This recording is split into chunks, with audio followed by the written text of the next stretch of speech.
What I do and bring to the table, which is different from what other people can do for you, is help grow your business and help you succeed as a realtor.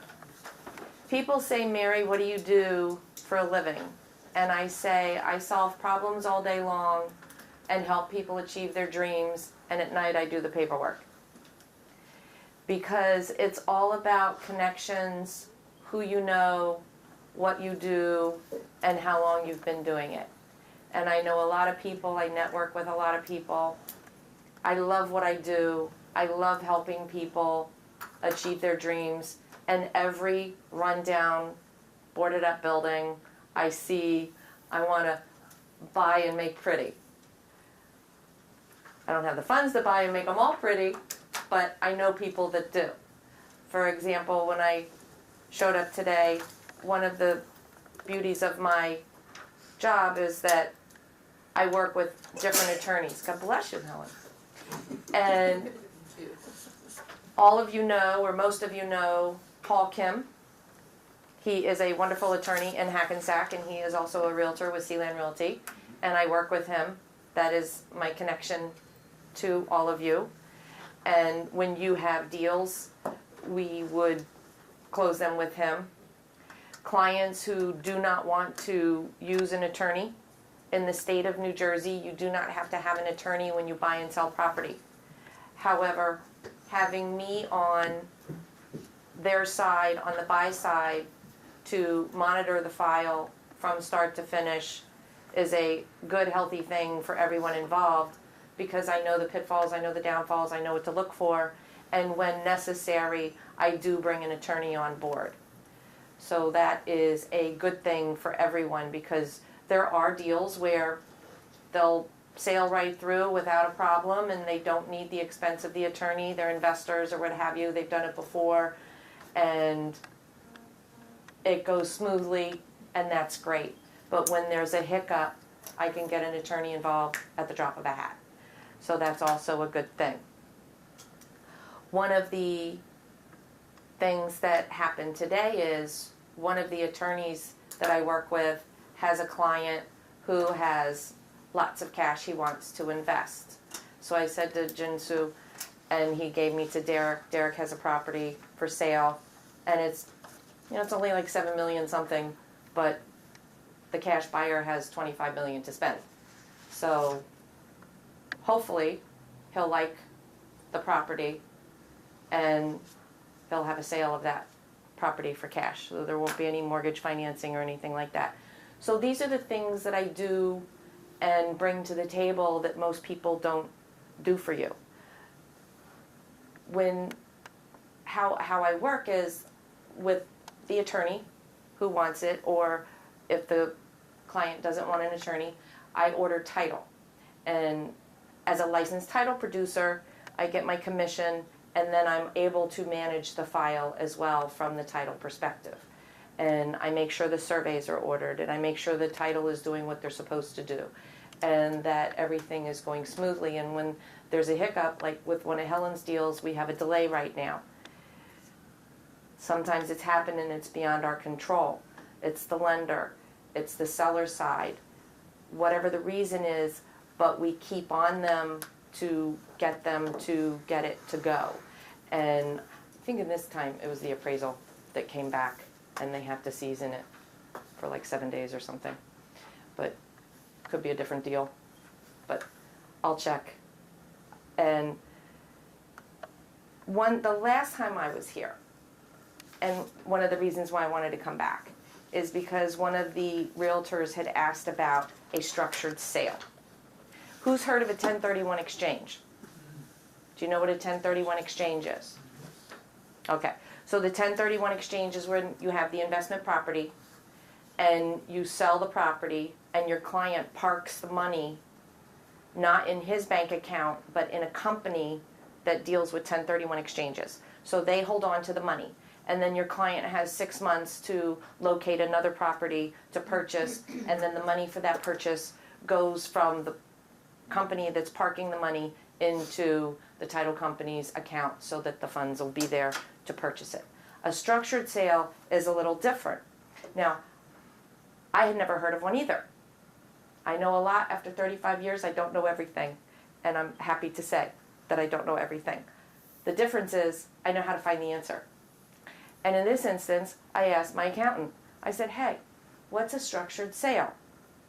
And basically, if a buyer wants to pay all cash and the seller doesn't want to pay taxes on it all at once, they can close with an insurance company as an annuity. And then he only pays tax when he receives the money. So your seller, the money is, you need a good insurance agent. And again, if you need one of those, I can refer you to a couple. And it can be for a year, it can be for whatever payout period that the seller wants the situation to be. And they just need to have it addressed. If you don't address it in the contract, you can put the word structured sale maybe in the additional contractual provisions. You know, seller would like to do, well, since the buyer draws up the contract, you may not put this in, but you would tell me, and in review, we would make sure the language would be there to protect the seller to do the structured sale, because there may be documents that the buyer's side may have to sign, like in a 1031 exchange. The buyer's side has to sign some documents for that to occur. Similar situation might occur with a structured sale. So we have to make sure that the buyer's side would be on board for that type of disbursement of funds. Because as we know, in a sale, usually the money goes directly to the seller, or a 1031 exchange. You mean at the stretch, the sale for the insurance company? We get some insurance. We needed to join the insurance, or They would pay for insurance. It's a special program that they would have, the insurance company, and it's structured like an annuity. An annuity is I have an annuity, and it's not a CD, but it's similar to a CD in the sense of you get a certain rate for a certain time frame, and you park your money there. And if you die, you just determine who it's going to go to. So that's an annuity. But the insurance companies, like I have an annuity through, I think, MetLife. And the insurance company, they know all about these things, and they do these things for a living. So, but we would get you an insurance company who would handle that if you have that type of situation, if you have a seller that wants a structured sale. that means when the seller can withdraw the money from Whenever he wants to take out his draws. 10 years or after 10 years, It they could, can withdraw their money. whatever they set up with the insurance company. At that time, they needed to pay tax already. That would be up to their accountant. Okay. Accountant. Yeah, everything's always up to the accountant when it comes to taxes. It's kind of interesting. For now. Same as a Mhm. 1031 exchange, just before the tax, capital gain tax, until the annuity program matures, then you take out the money. Right. So And you're earning interest on the money, which you don't do in a 1031 exchange. And in a 1031 exchange, you have to identify a property in 6 months and reinvest it. Whereas the annuity, you can keep it.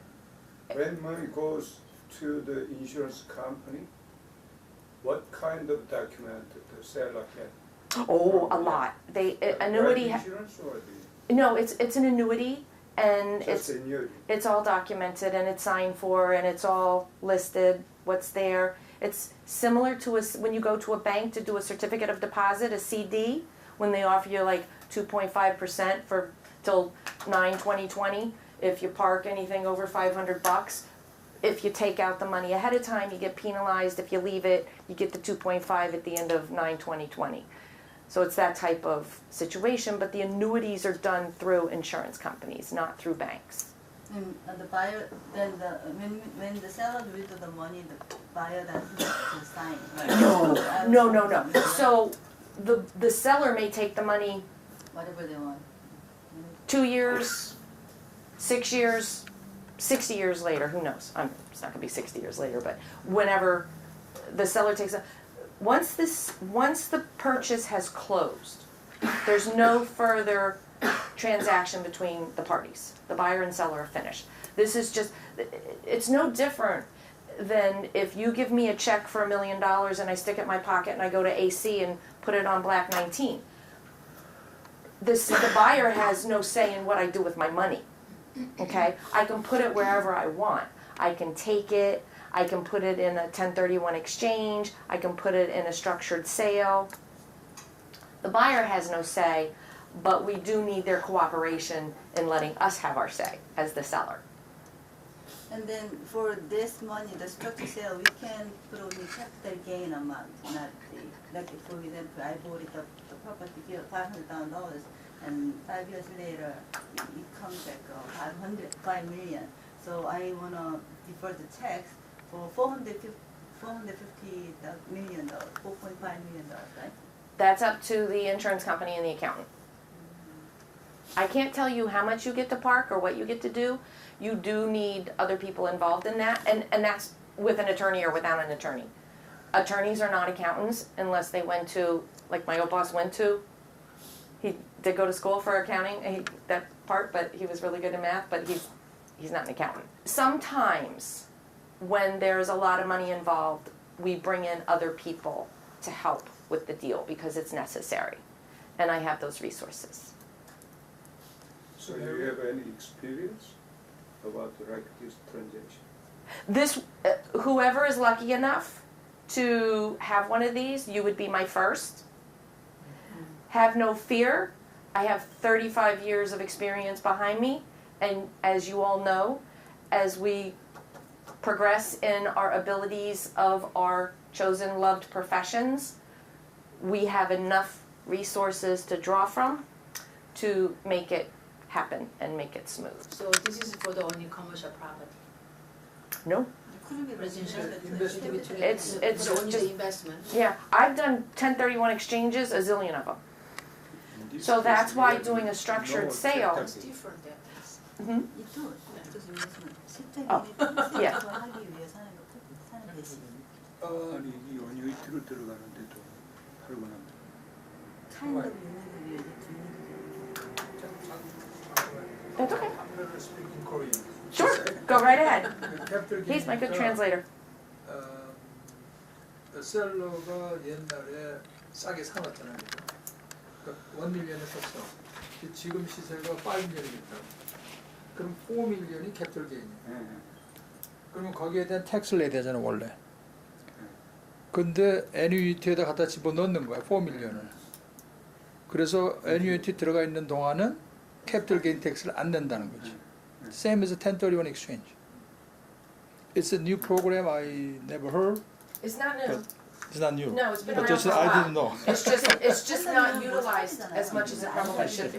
근데 연유이트는 20년 후에 찾을 거 아니에요. 10년이면 10년 후에 내가 그렇죠.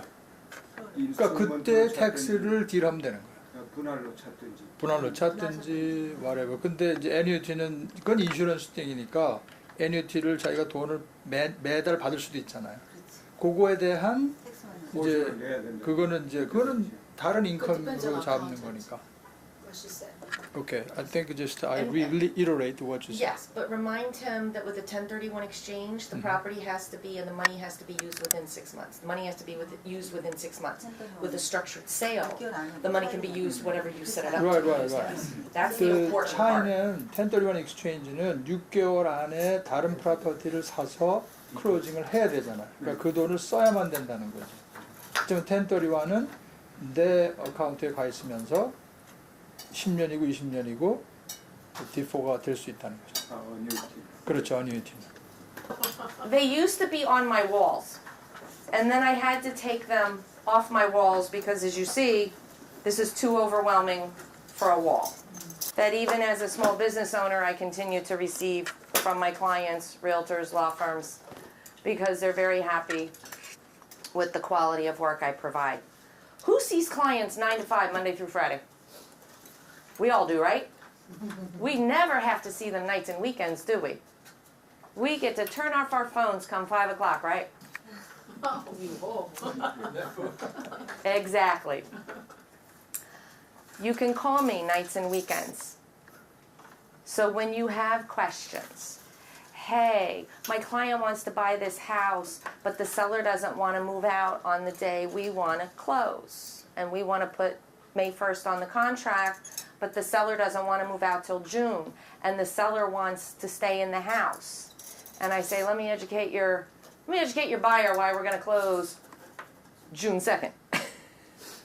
Because the last thing as a buyer you want is a use and occupancy for the seller. Because you never know what's going to happen. Life can happen. Poor seller could break their leg, have a heart attack, anything could happen, and then they wouldn't be in a position to move out at the appropriate time. Now you want to be nice and you don't think doom and gloom, something negative is going to happen. And if we don't protect you, then that's when you get mad. And they're like, why didn't you protect us? This could happen. We let you make the decisions, we educate you, and we let the client make the decision.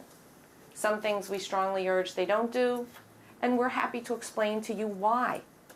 Because it's important as realtors that you understand sometimes legally why you don't want your client to buy that buried tank that's been decommissioned. You don't want to buy the property with the decommissioned tank. Nope. You want the seller to spend the $1,500 to get it out. And we'll explain to you why. We'll take the time to do that. Because the more you know, the better we function as a team. Because there's no I in team, as you know, but you can reach me, which is not an I, anytime.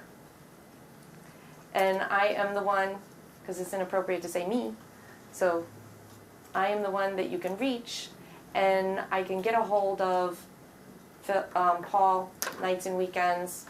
If for some reason Paul's not available, I have other attorneys that I can tap into to get the answer if it's of an emergent nature.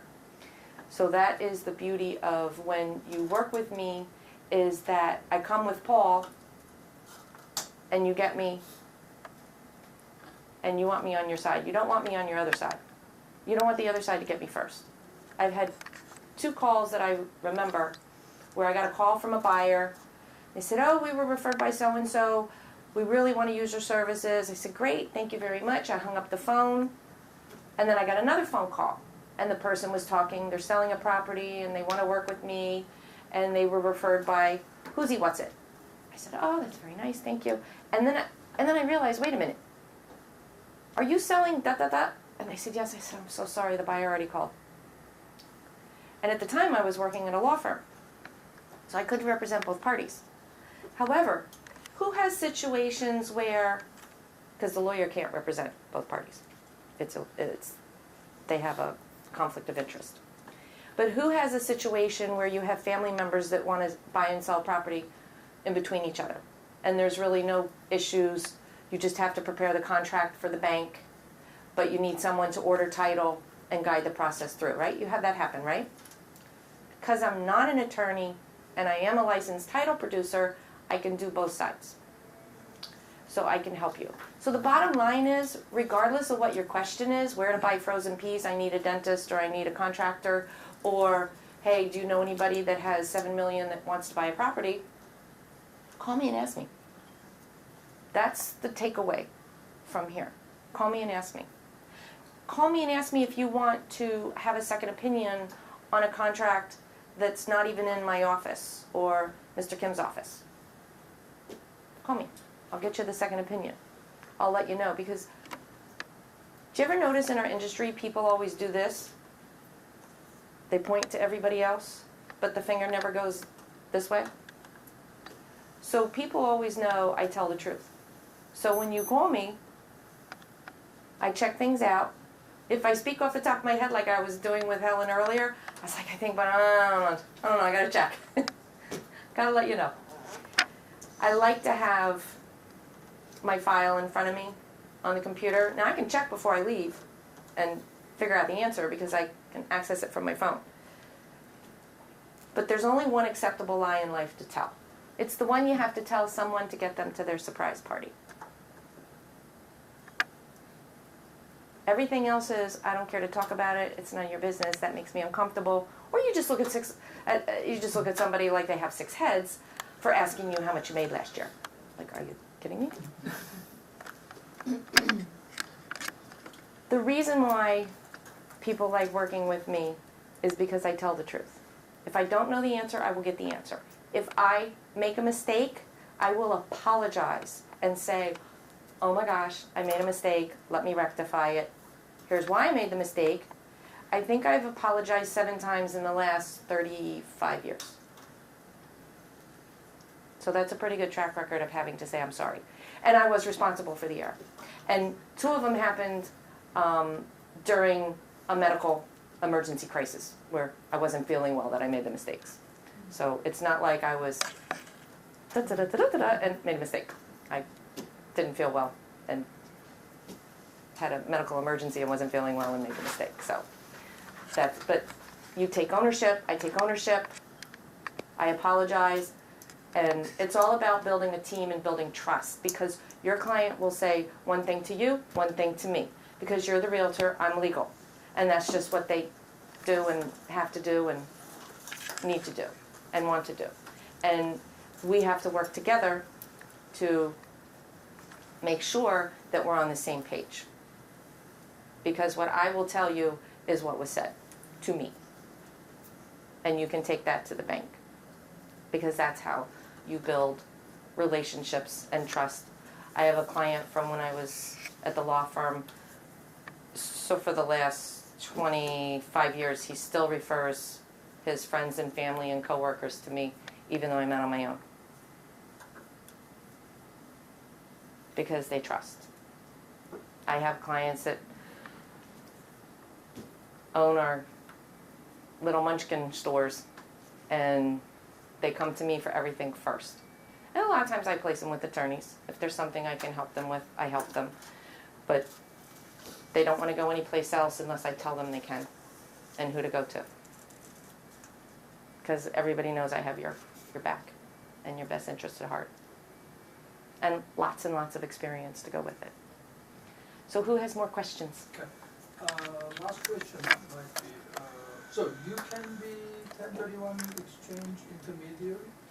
I am not the intermediary.